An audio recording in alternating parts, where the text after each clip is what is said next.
Bambang Haryo sebut anggaran proyek kereta cepat tidak rasional.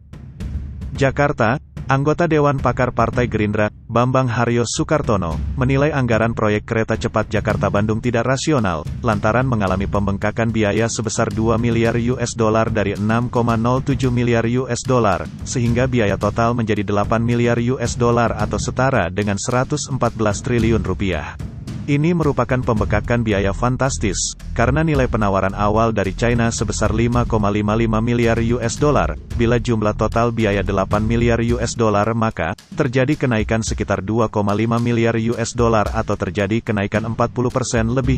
Seharusnya, pembengkakan biaya ini tidak dibebankan kepada APBN, sesuai perjanjian awal dengan China pada saat pelelangan, maka BPK diharapkan mengaudit anggaran kereta cepat tersebut. Kata BHS sapaan akrab Bambang Haryo Soekartono.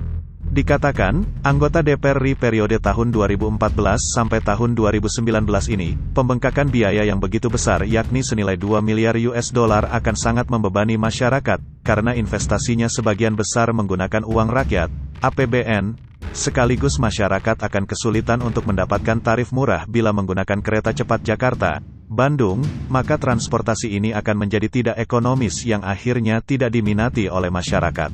Dengan biaya pembangunan sebesar 114 triliun rupiah ini, pemerintah mempunyai target bisa menumbuhkan ekonomi yang besar dan menampung banyak jumlah tenaga kerja. Tetapi seharusnya pemerintah bisa melakukan investasi dengan skala prioritas pembangunan yang lebih efektif dan efisien, guna menumbuhkan ekonomi dan menampung tenaga kerja yang jauh lebih besar, tutur alumni ITS tersebut. Misalnya, kata Ketua Masyarakat Transportasi Indonesia, MTI, Jawa Timur ini, pemerintah dapat memprioritaskan pembangunan jalur kereta api Trans Sumatera yang saat ini masih kurang sekitar 1.500 km. Dan bila ini diprioritaskan, maka hanya membutuhkan biaya sebesar 45 triliun rupiah, dengan asumsi per kilometer rel kereta api biaya sebesar 30 miliar rupiah, data Kemenhub.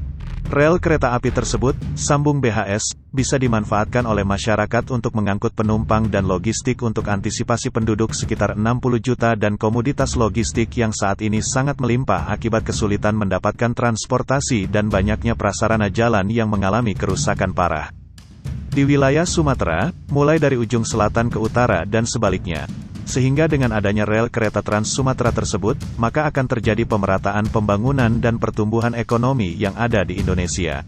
BHS menambahkan, keterbatasan jumlah rolling stock, rangkaian kereta api, yang ada di Sumatera saat ini bisa ditambahkan dengan 200 rangkaian kereta api penumpang dan barang yang hanya membutuhkan anggaran pembangunan sebesar 8 triliun rupiah untuk asumsi per satu rangkaian dengan anggaran 40 miliar rupiah.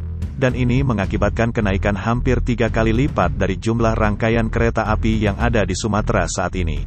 Dengan hanya membutuhkan total biaya 53 triliun rupiah di atas, maka akan berdampak kenaikan ekonomi signifikan di wilayah seluruh Sumatera dan ini tentunya dampaknya jauh lebih besar daripada kita membangun kereta cepat Jakarta Bandung yang hanya mengangkut penumpang saja dan melayani jumlah penduduk sekitar 15 juta untuk kota Jakarta dan Bandung, tutur BHS.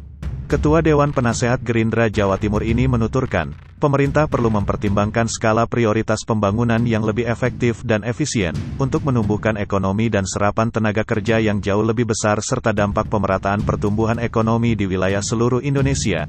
Bila dengan anggaran 114 triliun rupiah tersebut sebenarnya cukup untuk membangun jalur rel kereta api Trans Sumatera dan rel kereta api Trans Sulawesi beserta sarananya berupa ratusan rangkaian kereta api baik barang maupun penumpang, tutup BHS.